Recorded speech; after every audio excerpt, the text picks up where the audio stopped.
नमस्कार। माझे मनोगत इस श्रृंखला में आप सबका स्वागत है। दीपावली के पश्चात हम इस वीडियो में थोड़े गैप के बाद मिल रहे हैं। आशा है आपकी दिवाली मंगलमय और सुखपूर्वक हो गई। आशा है आपका नया साल जो है वो मंगलमय हो, विदाई हो और शांतिपूर्वक बीते। हम भगवद गीता के मूल्य इस विषय में चर्चा कर रहे हैं। हमने पिछले कुछ 3 वीडियोस में देखा, भगवान ने 10वें अध्याय के विभूति योग में भगवान ने अर्जुन को ये कहा कि जगत की जो वस्तुएं हैं उन सब वस्तुओं में मैं हूँ। अभी इसी धागे को कंटिन्यू करते हुए 11वें अध्याय में हम अभी 11वां अध्याय देखेंगे। इस धागे को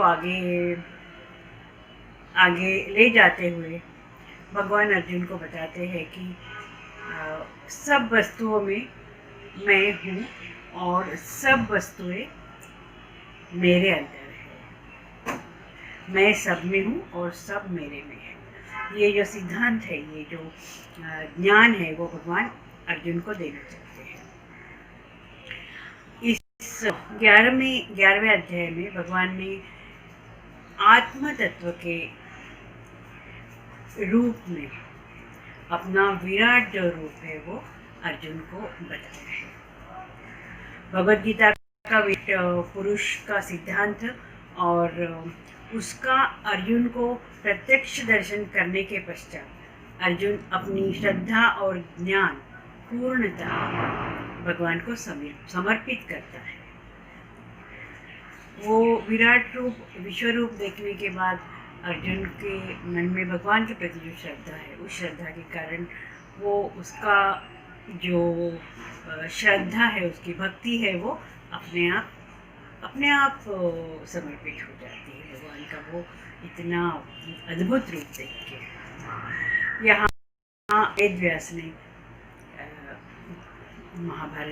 महाभारत में, और भगवद गीता महाभारत का ही एक हिस्सा है, तो यहाँ वेद व्यास जी ने अपनी प्रतिभा, अपनी भाषा, अपनी साहित्यिक रचना, इनका बड़े ही कौशल्य से प्रयोग किया है।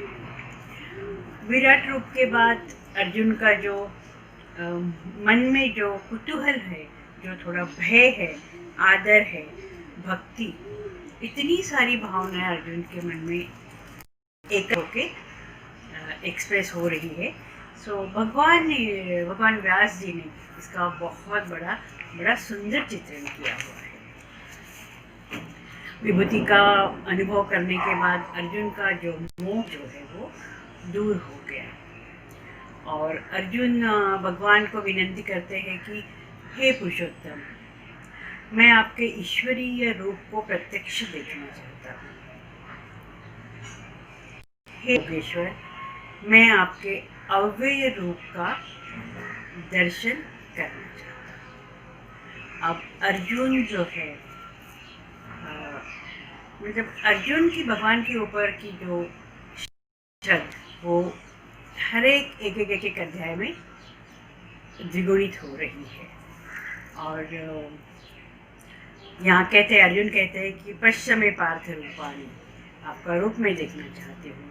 नाना वर्णानी क्रुद्धानि च, उसमें कितनी चीज़ें हैं, कितने वर्ण हैं, आप कितनी कृति है, कर्म है, उसको मैं देखना चाहती हूँ। भगवान की ये विनती सुनने के बाद भगवान कहते हैं, हे पार्थ, बड़े प्यार से जब भगवान कहना चाहते हैं अर्जुन को तो पार्थ कहते हैं। पृथा का पुत्र मतलब कुंती का पुत्र पार्थ, और कुंती और भगवान का रिश्ता तो वो आंट थी उसकी। सो भगवान कहते कि हे पार्थ, मेरे सैकड़ों सहस्त्र नाना प्रकार के जो और नाना वर्ण जो है और जो आकृतियाँ हैं वो दिव्य रूप तू देख। हे भारत, आदित्य, वसु, रुद्र, अश्विनी कुमार तथा मरुदगण जो है वो सब मेरे में समाये हुए हैं, उसको तुम देखो। हे गुड़ाकेश्वर, यहाँ भगवान अर्जुन को अलग अलग नामों से प्यार से पुकारते हैं, प्यार से बोलते हैं। गुड़ाकेश का अर्थ ये है कि जिसने निद्रा को संयम करके जीत लिया है, और अर्जुन तो निद्रा को अर्जुन ने जीत लिया है। इस मेरे शरीर में, हे गुड़ाकेश्वर, इस मेरे शरीर में एक ही स्थान पे स्थित हो चर अचर सहित संपूर्ण जगत को तू देख। परंतु वहाँ भगवान जो है अर्जुन को थोड़ा सा ये बताते हैं कि हे अर्जुन, तुम अपने इन्हीं प्राकृत जो नेत्र है, जो तुम्हारे चर्म चक्षु है, उससे तुम मेरा जो रूप है वो देखने के लिए तुम समर्थ नहीं हो, इसलिए मैं तुम्हें दिव्य चक्षु देता हूँ, जिससे तुम मेरे ईश्वरीय योग को, ईश्वरीय रूप को देख पाओगे। अब दिव्य चक्षु का एक अर्थ जो है, चक्षु मतलब जो आँखी है, आँखें, और दिव्य चक्षु है जिसको जो नॉर्मल हम नहीं दे सकते वो दिव्य चक्षु से देख सकते हैं। इसका उदाहरण हम ये लेते हैं कि हमें जो यदि कुछ कविता हम पढ़ते हैं या ज्ञान की बातें पढ़ते हैं, तो जो अक्षर है वो अक्षर तो हमें पता है, वो जो अक्षर है वो अक्षर हम समझ सकते हैं, हम अक्षर बोल सकते हैं, लेकिन जो कविता के जो ज्ञान जो है, ये हमारे ग्रंथ जो है, उसके अंदर का जो अर्थ है, जो आंतरिक अर्थ है, वो शायद हमें समझना मुश्किल होता है नॉर्मली से। उसके लिए हमें ज्ञान गुरु के पास जाके तब हम समझ पाते हैं, और ये जो गुरु हमको जो सिखाते हैं और ज्ञान देते हैं, इसे हम दिव्य चक्षु कह सकते हैं। इस तरह से दिव्य चक्षु देना चाहते थे श्री कृष्ण भगवान।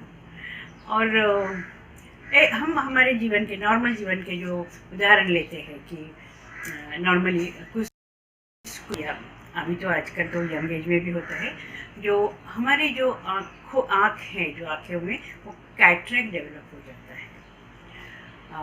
तो कैटरेक्ट मतलब सबको ही पता है कि रेटिना के पीछे जो है एक परत जमा हो जाती है, और उस परत से हम जो नॉर्मल चीज़ें हैं वो नहीं देख पाते हैं।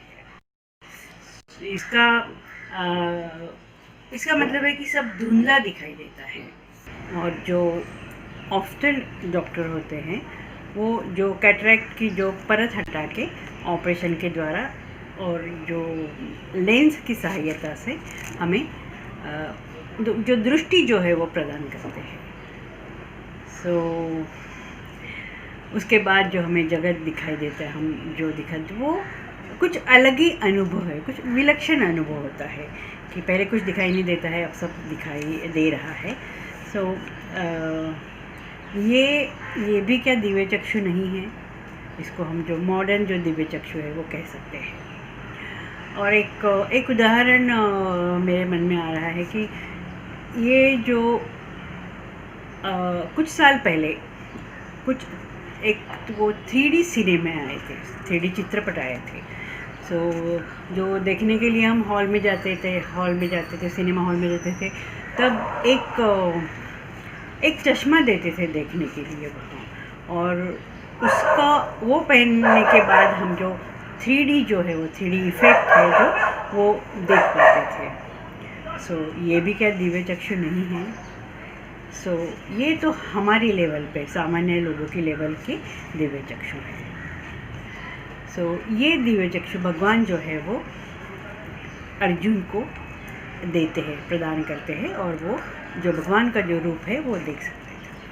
यहाँ अर्जुन विनती करता है कि मुझे देखना है, और इसके बाद वो जो हमारे सीन में एंटर करते हैं हमारे जो विशेष संवाददाता हम जिसको कह सकते हैं, जो संजय है, जो युद्धभूमि के काफ़ी दूर रह के भी युद्ध का पूरा वृत्तांत जो है वो धृतराष्ट्र को बता रहे हैं।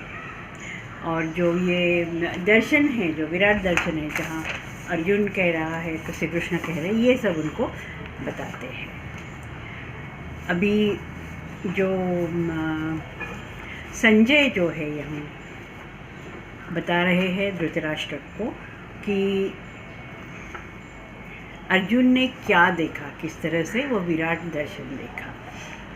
यहाँ संजय के मुख में जो 2 श्लोक है वो बहुत सुंदर श्लोक है वो। संजय यहाँ कह रहे हैं कि अनेक वक्त्र नयनमेक अनेक अद्भुत दर्शनम अनेक दिव्याभरणम दिव्यानेकोद्यतायुधम दिव्यमालाबरधरम दिव्यगंधानुलेपनम सर्वाश्चर्यमयं देवम अनंतम विश्वतोमुखम। अर्थात जो अर्जुन ने देखा वो अनेक मुख और अनेक नेत्रों से युक्त, अनेक दर्शन वाले, बहुत से दिव्य आभूषणों से युक्त, बहुत से दिव्य शस्त्रों से युक्त, बहुत दिव्य अस्त्र शस्त्र हाथों में उठाए हुए, दिव्य माला और दिव्य वस्त्रों को धारण करते हुए, दिव्य गंध का सारे शरीर में लेप करते हुए, सब प्रकार के आश्चर्यों से युक्त, सीमा रहित, सब और मुख किए हुए विराट स्वरूप परमदेव परमेश्वर को अर्जुन ने देखा।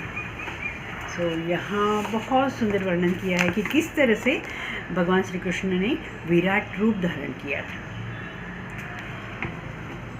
यहाँ व्यास भगवान अर्थात श्री कृष्ण और अभी संजय इस रूप की उपमा देते हुए कहते हैं कि यदि आकाश में सहस्त्र 1000 सूर्यों का एक साथ उदय हो तो जो प्रकाश उत्पन्न होगा, जो प्रकाश दिखाई देगा, वैसा ही प्रकाश परमात्मा के इस रूप के प्रकाश जैसे होगा।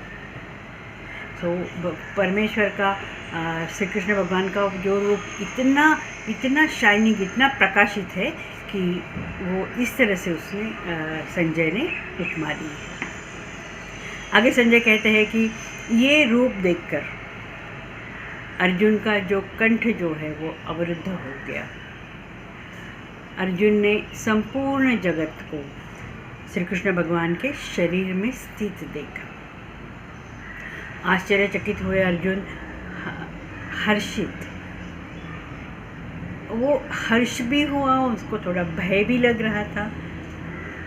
उनके शरीर पे रोमांच उठ रहे थे और इस अद्भुत भावना का, अलग भावना का अनुभव करते हुए धनंजय ने, अर्जुन ने श्रद्धा भक्ति से प्रणाम करते हुए अत्यंत भावनाशील होकर जिस अर्जुन का कंठ भर आया है उसके मुंह से शब्द निकलना मुश्किल हो रहे हैं, कुछ बोलने का प्रयत्न करते हैं। भगवान इस रूप का वर्णन करते समय अर्जुन की मनस्थिति बड़ी ही रोमांचक हो जाती है और अर्जुन हाथ जोड़े भगवान का ये जो रूप है वो रूप वर्णित करता है।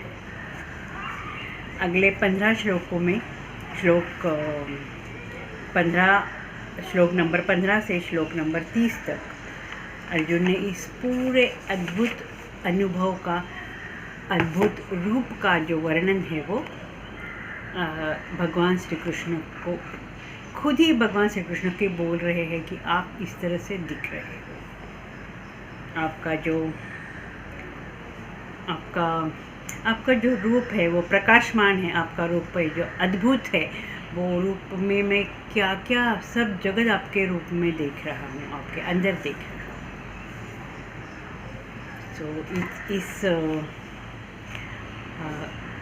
इस अर्जुन ने जो बताया हुआ उस रूप का वर्णन करते हुए हमें थोड़ा समय चाहिए, और इसके लिए हम आज का जो क्लास है वो यहीं समाप्त करते हैं, और अगले क्लास में अर्जुन के साथ साथ हम भगवान श्री कृष्ण के रूप का दर्शन भी करते हैं, और वेद व्यास उनकी जो प्रतिभा है उसको किस तरह से हम अप्रिशिएट करेंगे, उनको क्या कहेंगे, उन्होंने किस तरह से भगवान श्री कृष्ण का वर्णन किया है, उनके रूप का वर्णन किया है, उसका अनुभव करेंगे। ये हम यहीं रुकते हैं।